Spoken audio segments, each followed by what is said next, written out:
राना सनाउल्लाह साहब की गाड़ी को, राना सनाउल्लाह साहब की मूवमेंट्स को हर लेवल पर ऑब्जर्व किया गया, गेज किया, उसकी फुटेजेस, तमाम तर चीजें हमारे पास मौजूद है। लोग कहते हैं कि जी रिमांड क्यों नहीं लिया, जब हमारे पास सबूत सारे हैं, जुडिशियल रिमांड, तमाम चीजें A to Z अदालत में पेश की जाएंगी।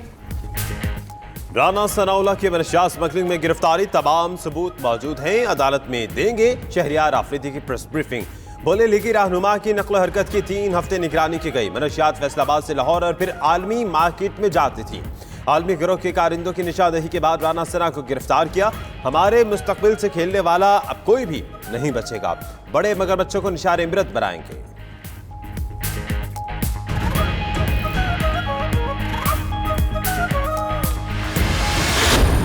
तो हमने जो स्कीम दी उसमें 1,37,000 लोगों ने रजिस्टर किया, ये 1,37,000, और अल्हम्दुलिल्लाह ये पाकिस्तान की तारीख में सबसे ज़्यादा नंबर रजिस्टर होने वाली स्कीम है। और जो टैक्स पेमेंट्स की गई इस स्कीम के तहत, उसका नंबर तकरीबन 70 अरब रुपए है। हुकूमत का प्लान कामयाब, एमएनएसटी स्कीम में रजिस्ट्रेशन का रिकॉर्ड बन गया। 1,37,000 अफराद रजिस्टर हुए, 3,000 अरब रुपए के साथ डिक्लेयर और 70 अरब रुपए टैक्स जमा हुआ। हफीज शेख, हमाद अजहर और शबर जैदी की प्रेस कॉन्फ्रेंस। बोले IMF के कर्जे का माकअप 3% और अदायगी की मुद्दत 10 साल हो सकती है। अब हमारा मिशन 5,500 बिलियन का टारगेट पूरा करना है।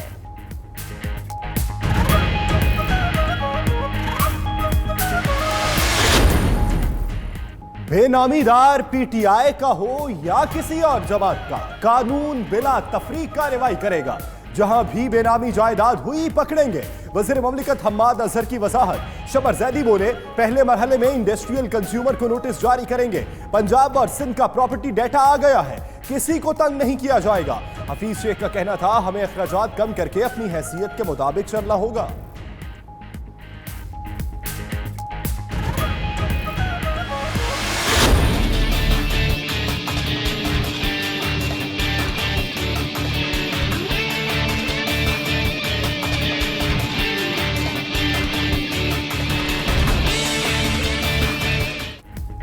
नून लीगी सेनेटर चौधरी तनवीर के बाद आसिफ जरदारी की बेनामी जायदाद जब्त। FBI ने साबिक सदर की कराची में 8 बेनामी जायदादें तहवील में ले ली।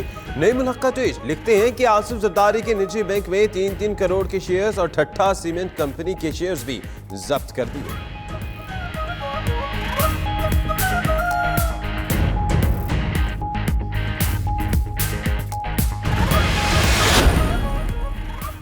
जाली बैंक अकाउंट और मनी लॉन्ड्रिंग केस में बड़ी पेशरफ्त। 3 मुल्जिम रकम वापस करने पर तैयार। मुल्जिमान खुर्शीद अनवर जमाली, आरिफ अली और आसिफ महमूद ने प्ली बारगेन की दरख्वास्त कर दी। तफ्तीशी अफसर ने मामला तय करने के लिए मजीद वक्त मांग लिया। इस्लामाबाद की एहतसाब अदालत ने मुल्जिमान की जिस्मानी रिमांड में 16 जुलाई तक तौसील कर दी।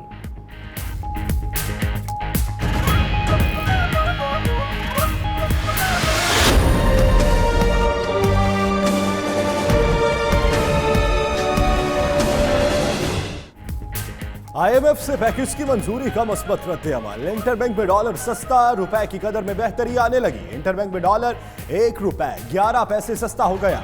डॉलर 157 रुपए 61 से कम होकर 156 रुपए 50 पैसे का हो गया। उधर पाकिस्तान स्टॉक एक्सचेंज में कारोबार का मुस्बत आगाज। 100 इंडेक्स में 220 पॉइंट्स का इजाफा रिकॉर्ड।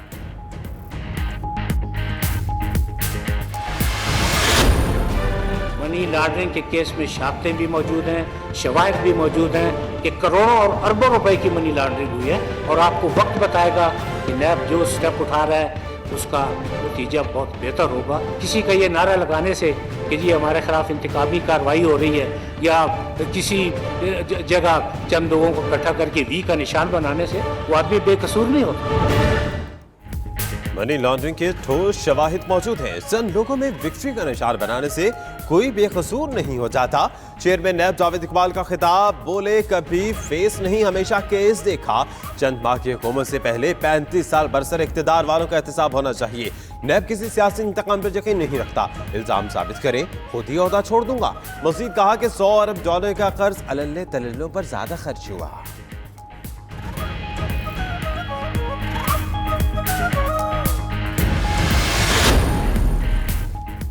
कोट लखपत जेल में नवाज शरीफ से मुलाकात का दिन। मरियम नवाज और शहबाज शरीफ मिलने पहुंचे।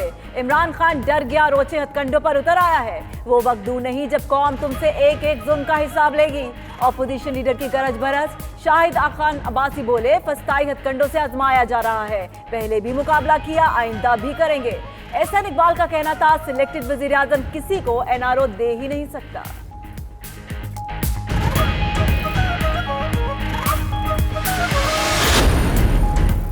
इमरान खान चाहे सारी अपोजिशन को जेलों में डाल दे, फर्क नहीं पड़ता। हम ये भुगत चुके हैं, मगर आपने जेल की हवाएं अभी तक नहीं खाई।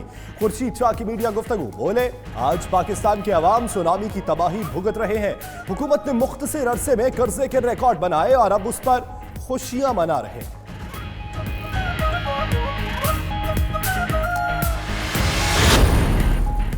इमरान खान ने एक मरतबा फिर एनआरओ ना देने का ऐलान किया है। सबका एहतसाब होगा। वजीर इत्तलात पंजाब शमशान बुखारी का ट्वीट, बोले IMF का पैकेज मिलना खुशाइंद। आलमी इदारों का पाकिस्तान पर एतमाद बहाल हो रहा है।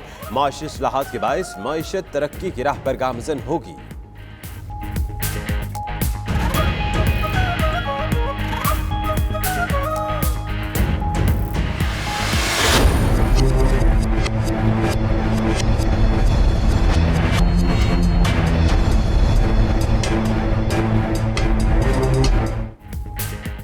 मरियम नवाज को पार्टी ओहदे से हटाने के लिए पीटीआई की दरख्वास्त पर समाअत। नून लीग ने जवाब इलेक्शन कमीशन में जमा करा दिया। चीफ इलेक्शन कमिश्नर का जवाब की कॉपी दरख्वास्त गुजार को फराहम करने का हुक्म। समाअत 5 अगस्त तक मुलतवी। वकील जफरुल्लाह ने मीडिया गुफ्तगू में कहा कि आइन में ऐसी कोई शिक नहीं कि मरियम नवाज पार्टी ओहदा नहीं रख सकती।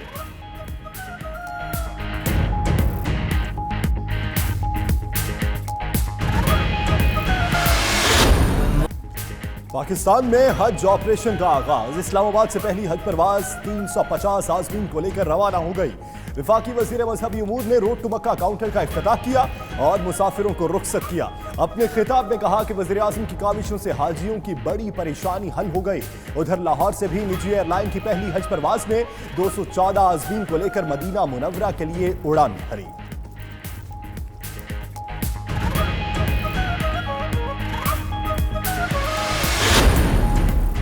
अलीम खान पंजाब के अमीर तरीन रुकने असम्बली 1 अरब 65 करोड़ 78 लाख रुपए असासों के मालिक निकले। वजीर आला उस्मान बज़दार ने असासे 3 करोड़ 98 लाख रुपए जाहिर किए। स्पीकर परवेज इलाही 18 करोड़ 29 लाख रुपए मालियत के असासों के मालिक। अपोजिशन लीडर हमजा शहबाज के 41 करोड़ 97 लाख रुपए के असासे हैं। इलेक्शन कमीशन ने पंजाब असम्बली अराकीन के गोशवारों की तफसीलात जारी कर दी।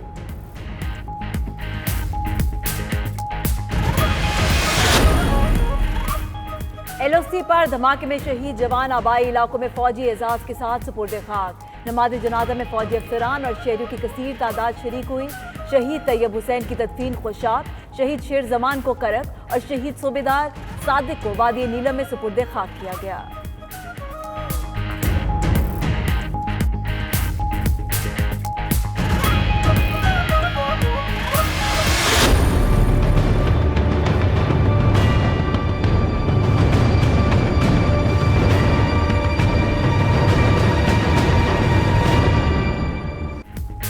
कराची में एक बार फिर जगह जगह कचरे के ढेर लग गए। इंतजामिया की जानिब से रोजाना 9000 टन से ज्यादा कचरा उठाए जाने के दावे सिर्फ जबानी जमा खर्च तक महदूद।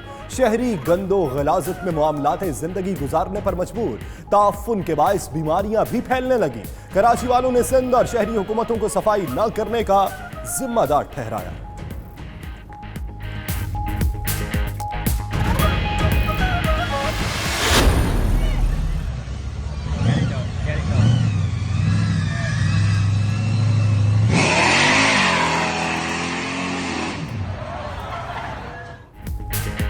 इस तरह तो होता है इस तरह के कामों में। बर्तानिया में अनाड़ी ड्राइवर को शोबाजी दिखाना महंगा पड़ गया। स्टंट दिखाते हुए क्लासिक गाड़ी दीवार से टकरा दी। वाकई में ड्राइवर महफूज, अलबत्ता गाड़ी का कबाड़ा जरूर निकल गया।